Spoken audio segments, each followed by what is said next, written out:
In this video I will show you how to skate your way back to Hedgemont.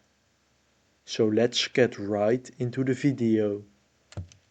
Just for reference, I'm around here on the map. So now it's basically pretty simple. You just need to follow me.